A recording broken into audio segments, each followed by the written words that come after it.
Hello my dear student, आज हम लोग डीसी मोटर के संबंध में जो चर्चा करेंगे उसमें आर्मेचर रिएक्शन, बाइक ईएमएफ एवं speed control of DC motor के बारे में डिस्कस करेंगे। अभी तक हम लोग डीसी मोटर कितने तरह का होता है उसके बारे में जाने, लेकिन डीसी मशीन में आर्मेचर रिएक्शन क्या होता है इसके बारे में जानना बहुत जरूरी है। आर्मेचर रिएक्शन डीसी मोटर एवं डीसी जनरेटर दोनों में होता है, लेकिन दोनों का प्रभाव जो है वो हम लोग इस फिगर के माध्यम से जानेंगे कि क्या होता है दोनों का प्रभाव में अंतर। तो सबसे पहले जानेंगे आर्मेचर रिएक्शन डीसी मोटर में क्या होता है। जैसा कि हम लोग जानते हैं कि डीसी मोटर में फील्ड वाइंडिंग के द्वारा मैग्नेटिक फील्ड बनता है, उसमें पोल जो बनता है N और S, उसी के बीच में आर्मेचर घूमता है। तो N और S पोल के बीच में आर्मेचर में जो कार्बन ब्रश, आर्मेचर के कार्बन ब्रश जो रहता है वो कम्यूटेटर के ऊपर, उसको हम लोग हमेशा MNP यानी मैग्नेटिक न्यूट्रल प्लान के ऊपर रखते हैं, ताकि स्टार्टिंग के समय या रोटेशन के समय MNP पर रहने पर कार्बन ब्रश पर कम्यूटेटर के ऊपर किसी तरह का स्पार्किंग नहीं होता है। तो हम लोग सबसे पहले MNP और GNP मैग्नेटिक में पोल में क्या होता है इसके बारे में जानना जरूरी है। MNP होता है मैग्नेटिक न्यूट्रल प्लेन और GNP होता है ज्योमेट्रिकल न्यूट्रल प्लेन। जब दो ध्रुव के केंद्र बिंदु से लंबवत रेखा जो खींचा जाता है उसको हम लोग ज्योमेट्रिकल न्यूट्रल प्लेन बोलते हैं। और जब दो ध्रुव से मैग्नेटिक फ्लक्स जो चलता है उसके बीच से जो लंबवत लाइन खींचा जाता है उसको हम लोग मैग्नेटिक न्यूट्रल प्लान बोलते हैं। जब हमारा मोटर नो लोड में यानी आर्मेचर में बहुत कम करंट बहता है उस समय मैग्नेटिक न्यूट्रल प्लेन और ज्योमेट्रिक न्यूट्रल प्लेन दोनों एक ही लाइन में रहता है। इसीलिए कार्बन ब्रश आर्मेचर के ऊपर वहीं पर लगाया जाता है ताकि चलते समय उसमें स्पार्किंग नहीं होता है। आर्मेचर जब घूमता है, जब लोड पड़ता है, आर्मेचर जब घूमता है तो उसका जो पोल का जो लीडिंग पोल टिप होता है उसका शक्ति जो है बढ़ जाता है और ट्रेलिंग पोल टिप का शक्ति घट जाता है। यह जो है आर्मेचर के लोड के अनुसार, आर्मेचर में करंट बढ़ने के अनुसार होता है। तो सबसे पहले हम जानेंगे कि पोल में लीडिंग पोल टिप क्या होता है और ट्रेलिंग पोल टिप क्या होता है। लीडिंग पोल टिप कहते हैं कि आर्मेचर के घूमने की दिशा में पोल शू का जो किनारा सबसे पहले आता है उसको हम लोग लीडिंग पोल टिप कहते हैं, और आर्मेचर के घूमने की दिशा में पोल शू का जो किनारा बाद में आता है उसको हम लोग ट्रेलिंग पोल टिप बोलते हैं। तो आर्मेचर जिस समय लोड कम रहता है तो उस समय GNP और MNP दोनों एक ही लाइन में रहता है, इसलिए उसमें लीडिंग पोल और ट्रेलिंग पोल दोनों का शक्ति जो है बराबर होता है। जब हम मोटर में लोड लेते हैं तो आर्मेचर में जब करंट बढ़ता है उसके चलते लीडिंग पोल टिप का शक्ति जो है वो बढ़ जाता है और ट्रेलिंग पोल का शक्ति घट जाता है। इसलिए मैग्नेटिक लाइन फ्लक्स का जो रेखा है वो कर्व हो जाता है। कर्व होने से क्या होता है, एमएमपी जो हमारा उसका लंबवत जो काटा था, दोनों जो एक साथ लाइन में था, अब वह आर्मेचर के घूमने के विपरीत दिशा में जीएनपी से एमएनपी एंगल में खसक जाता है, जिसके चलते कार्बन ब्रश तो हमारा यहां पर था वो अब पूरा एमएनपी पर नहीं रहता है।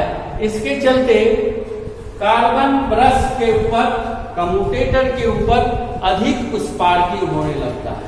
यह जो क्रिया होता है इसको हम लोग डीसी मोटर में आर्मेचर रिएक्शन के नाम से जानते हैं। आर्मेचर रिएक्शन से जो प्रभाव होता है उसमें मुख्य प्रभाव डीसी मोटर में कम्यूटेटर के ऊपर अधिक स्पार्किंग होने लगता है। तो कम्यूटेटर के ऊपर अगर अधिक स्पार्किंग होगा उसमें कम्यूटेशन जो है वो खराब होने लगेगा और मोटर जो है वह वाइब्रेट करने लगेगा और उसका जलने का चांस अधिक होगा। इसलिए ये आर्मेचर रिएक्शन को दूर करना बहुत जरूरी होता है। डीसी मोटर में जब लोड पड़ेगा तो आर्मेचर रिएक्शन होगा ही, तो इसको भी दूर अगर नहीं करेंगे तो कम्यूटेटर पर जो है स्पार्किंग अधिक होगा तो उसमें मोटर का जो है वो जलने का चांसेस रहेगा। इसलिए आर्मेचर रिएक्शन को दूर करने के लिए बड़े बड़े डीसी मोटर में जो है उसमें व्यवस्था क्या होता है, उसमें इंटरपोल लगाया जाता है। इंटरपोल जो है वह आर्मेचर के सीरीज में लगा हुआ रहता है। जैसे आर्मेचर का करंट बढ़ेगा इंटरपोल में वह जो है उसका मैग्नेटिक फील्ड तेज होगा। मैग्नेटिक फील्ड अधिक होने से ये जो पोल का ट्रेलिंग लीडिंग पोल जो है वह शक्ति बढ़ रहा था उसको वे अपना न्यूट्रलाइज करते रहेगा। तो इसीलिए आर्मेचर रिएक्शन को दूर करने के लिए हम लोग डीसी मोटर में इंटरपोल लगाते हैं। आशा है कि कुछ घूमते हुए स्थिति में आर्मेचर के कंडक्टर में एक जनरेटर की तरह, डीसी जनरेटर की तरह ईएमएफ उत्पन्न होता है। वह जो ईएमएफ है डीसी के आर्मेचर में जो पहले से डीसी सप्लाई वोल्टेज जो दिया जाता है उसका विरोध करता है। इसलिए डीसी मोटर में आर्मेचर द्वारा घूमते हुए स्थिति में अपना उत्पन्न ईएमएफ जो होता है डीसी में दी जाने वाले वोल्टेज आर्मेचर का विरोध करता है, इसलिए उसे हम लोग बैक ईएमएफ के नाम से जानते हैं। स्टार्टिंग में चूंकि मोटर का आर्मेचर का रेजिस्टेंस बहुत कम होता है, इसलिए जब हम चालू करते हैं उस समय डीसी मोटर का आर्मेचर बहुत अधिक करंट लेता है, क्योंकि उस समय आर्मेचर स्थिर रहता है, उसमें उस समय बैक ईएमएफ उत्पन्न नहीं होता है आर्मेचर के कंडक्टर में। इसलिए टोटल वोल्टेज जो है आर्मेचर के कंडक्टर में जाता है, इसलिए बहुत अत्यधिक करंट होता है। जैसे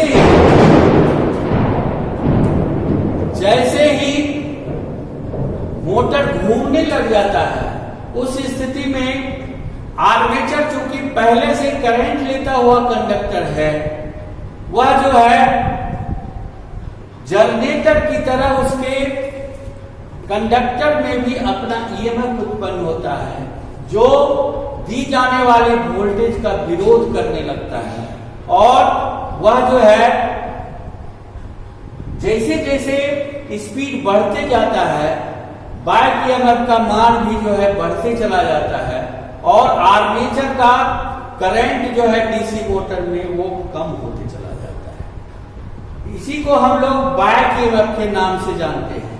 बैक ईएमएफ को हम लोग ईबी द्वारा सूचित करते हैं। जैसा कि जनरेटर में आप जानते हैं कि जनरेटर में जो आर्मेचर के कंडक्टर में उत्पन्न ईएमएफ होता है, उसी तरह डीसी मोटर में जो बैक ईएमएफ होता है उसका भी फार्मूला वही जनरेटर के फार्मूला से ही निकाला जाता है। उसका फार्मूला है ईबी बराबर फाई जेड पी बटे 60 A वोल्ट। फाई जो है उसमें जनरेटर में डीसी मोटर में फील्ड फ्लक्स की मात्रा है। जेड जो है आर्मेचर में कंडक्टर की संख्या है। एन जो है आर्मेचर घूमने का स्पीड है, आरपीएम में निकले थे। और पी जो है पोल की संख्या है। डीसी मोटर के फील्ड में जितने पोल है वह उसकी संख्या है। और ए जो है वह हमारा आर्मेचर वाइंडिंग में पैरेलल पाथ की संख्या होता है। आर्मेचर वाइंडिंग में पैरेलल पाथ की संख्या होता है। तो जनरेटर में जिस तरह ईएमएफ का सूत्र इससे निकाला जाता है ईएमएफ का मान, उसी तरह डीसी मोटर में भी बैक ईएमएफ का मान इसी सूत्र द्वारा निकाला जाता है। साथ साथ बैक ईएमएफ जब डीसी मोटर में देते हैं तो वह हमेशा जो बैक ईएमएफ जो उत्पन्न होता है उसका मान हमेशा डीसी मोटर के आर्मेचर में दी जाने वाली वोल्टेज के मान से थोड़ा कम ही होता है। चाहे वो हम नो लोड पे चलावें तो वह कम ही रहेगा। इसलिए डीसी मोटर में ईबी बराबर होता है V minus IA into RA। IA मतलब हुआ आर्मेचर का करंट और RA मतलब हुआ आर्मेचर का रेजिस्टेंस। इसी फॉर्मूला के द्वारा बैक ईएमएफ का मान निकाला जाता है। अब हम लोग बैक ईएमएफ के बारे में जान गए। अब हम लोग डीसी मोटर के स्पीड कंट्रोल के बारे में जानेंगे। डीसी मोटर में अब हम लोग स्पीड के बारे में जानेंगे। स्पीड डीसी मोटर में कैसे निकाला जाता है उसको हम लोग कैलकुलेशन के द्वारा निकालते हैं। जैसा कि अभी तक हम लोग जाने डीसी मोटर में ईबी बराबर होता है, ईबी मतलब बैक ईएमएफ बराबर होता है फाई जेड एन पी बटे 60 जहां एन जो है वह हमारा स्पीड है आरपीएम। तो इसी फॉर्मूला से अगर हम एन का मान निकालें वो निकल जाएगा EB into 60A divided by phi Z N P. अब बराबर हो जाएगा, इसको हमने क्या किया ईबी बटे फाई को अलग कर लिया into 60A by Z P को हम मल्टीप्लाई अलग कर दिया। क्योंकि डीसी मोटर में जो वाइंडिंग होता है ए जो है हमारा वाइंडिंग में पैरेलल पाथ की संख्या, आर्मेचर के वाइंडिंग में पैरेलल पाथ की संख्या होता है, उसका मान वो हमेशा कांस्टेंट रहेगा। जब वाइंडिंग कर देंगे तो वह जितना है उतना ही रहेगा। जेड जो है हमारा आर्मेचर में टोटल कंडक्टर की संख्या है, जितना भी उसमें तार का जो है संख्या दिया हुआ है नंबर ऑफ टर्न्स टोटल वह फिक्स रहता है, उसको हम लोग बाद में फिर बदलते नहीं है। साथ साथ उसमें जो पोल जो का जो वाइंडिंग किया हुआ है वह भी फिक्स है, इसलिए इसको हम लोग कांस्टेंट मानते हैं, इसका मान बदलता नहीं, इसको हम लोग के द्वारा सूचित करते हैं। इस तरह इसका जो है बराबर हो गया ईबी इंटू फाइव इंटू के का मतलब हो गया ये 60A बाई जेड पी, इसको कांस्टेंट मान। जब इस तरह हमने क्या देखा कि एंड जो है वह हमारा बराबर हो गया ईबी फाइव के, अर्थात N varies EB by five, यानी बैक ईएमएफ अगर बढ़ेगा तो स्पीड भी बढ़ेगा। इसका मतलब हुआ डीसी मोटर में अगर स्पीड बढ़ेगा तो बैक ईएमएफ का भी मान बढ़ेगा। अगर स्पीड का मान घटेगा तो बैक ईएमएफ का भी मान घटेगा। इस तरह हम इसको बोल सकते हैं कि डीसी मोटर में स्पीड जो है प्रोपोर्शनल टू द ईबी, यानी बैक ईएमएफ के समानुपाती होता है, और डीसी मोटर में स्पीड जो है inversely proportional to the flux, यानी फ्लक्स का मान अगर घटेगा, फील्ड फ्लक्स का मान, तो उसका स्पीड जो है बढ़ जाएगा, और फ्लक्स का मान अगर अधिक हो जाएगा तो मोटर का स्पीड जो है वह क्या हो जाएगा, कम हो जाएगा। इस तरह हम लोग जाने कि डीसी मोटर में स्पीड जो है वह बैक ईएमएफ के समानुपाती और फ्लक्स के जो है व्युत्क्रमानुपाती होता है, इनवर्सली प्रोपोर्शनल होता है। क्योंकि अब ईबी बराबर होता है V minus IA into RA, यानी डीसी मोटर में स्पीड जो है आर्मेचर के रेजिस्टेंस के समानुपाती होता है। अगर आर्मेचर का रेजिस्टेंस हम बढ़ाएंगे तो डीसी मोटर का स्पीड जो है घट जाएगा, डीसी मोटर का स्पीड क्या हो जाएगा, घट जाएगा, और अगर फील्ड फ्लक्स का मान अगर हम घटाएंगे तो स्पीड क्या हो जाएगा, बढ़ जाएगा। तो इस तरह हम लोग जानते हैं कि डीसी मोटर में दो ही तरह से उसका स्पीड का जो है इनवर्सली प्रोपोर्शनल और समानुपाती जो होता है। अगर आर्मेचर रेजिस्टेंस डीसी मोटर में अगर हम जोड़ देके चालू करें तो डीसी मोटर का जो है स्पीड जो है वह घट जाएगा, क्योंकि आर्मेचर रेजिस्टेंस बढ़ जाएगा, वोल्टेज ड्रॉप बढ़ जाएगा, इसलिए ये V का मान घटेगा तो स्पीड का मान भी जो है वह घट जाएगा। और डीसी मोटर में दूसरा है, अगर फील्ड फ्लक्स जो बनता है उसमें अगर हम उसके फ्लक्स के मान को कम करें, यानी उसका करंट उसमें कम करें, तो फ्लक्स का मान घटेगा तो डीसी मोटर का स्पीड क्या हो जाएगा, अधिक हो जाएगा। अब हम लोग इसी कैलकुलेशन के आधार पर डीसी मोटर का स्पीड हर तरह का जो है कैसे किया जाता है इसके बारे में जानेंगे। डीसी मोटर में स्पीड कंट्रोल करने का जो विधि है हम लोग मुख्य तौर से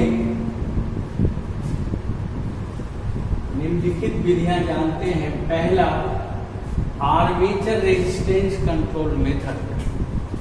इस तरह हम लोग N बराबर V minus IA into R A divided by 5 का जो फॉर्मूला निकाला, उसके आधार पर यदि हम आर्मेचर मोटर की आर्मेचर में वेरिएबल रेजिस्टेंस लगा के चालू करें तो उस स्थिति में डीसी मोटर का स्पीड जो है कंट्रोल किया जा सकता है। इसमें आर्मेचर में जब रेजिस्टेंस वेरिएबल करेंगे तो आर्मेचर का रेजिस्टेंस में अंतर होगा, जिससे वोल्टेज जो दिया जाता है उसमें थोड़ा बाधा आएगा आर्मेचर में, इसलिए उसका स्पीड जो है नॉर्मल स्पीड से हम लोग कम कर सकते हैं। इस तरह आर्मेचर कंट्रोल मेथड के द्वारा, चाहे वो डीसी शंट मोटर हो या डीसी सीरीज मोटर हो, दोनों को स्पीड हम नॉर्मल स्पीड से कम स्पीड में करके चला सकते हैं। डीसी शंट मोटर में सर्किट डायग्राम दिखाया हुआ है। इसमें जब हम सप्लाई देते हैं, आर्मेचर के पैरेलल में एक वेरिएबल रेजिस्टेंस लगाया हुआ है।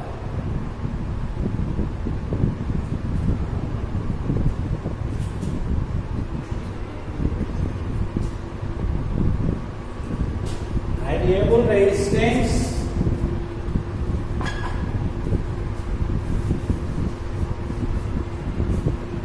ये इस तरह लगता है।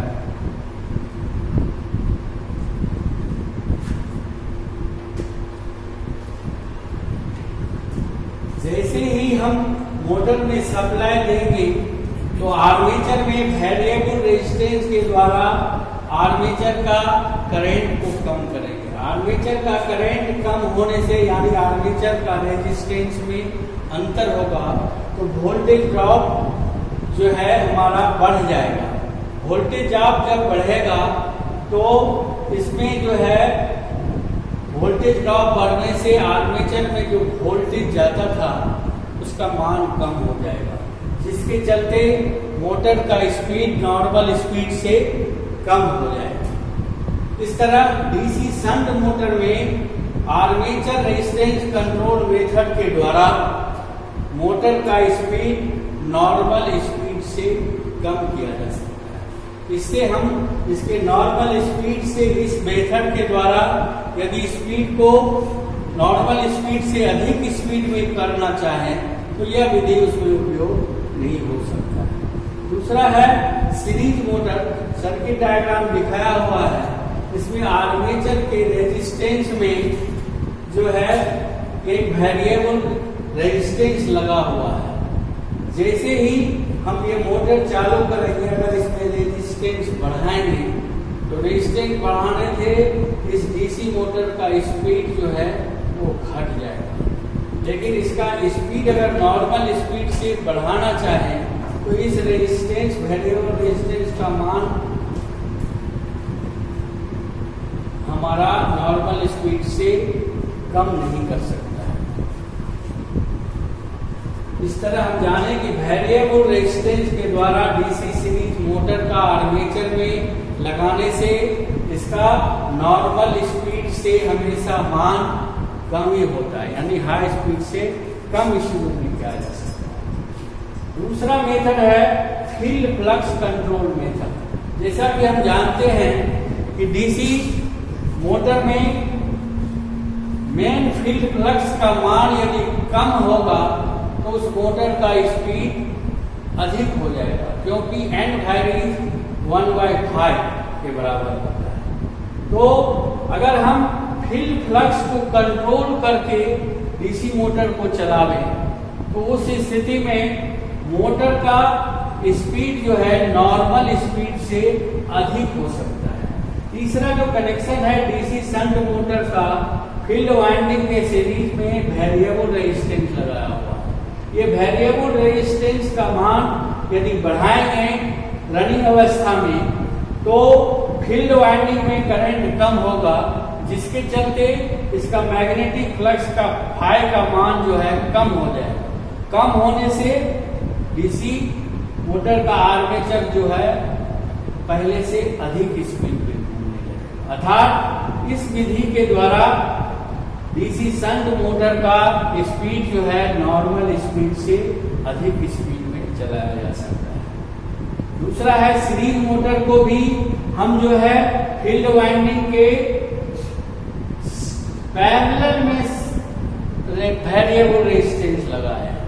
इससे क्या होता है कि वेरिएबल रेजिस्टेंस का जब मान यहाँ पर हम घटाएंगे तो टोटल जो फील्ड करंट जो इसमें सीधे जाता था वह उससे घट करके इस रेजिस्टेंस के द्वारा जाएगा।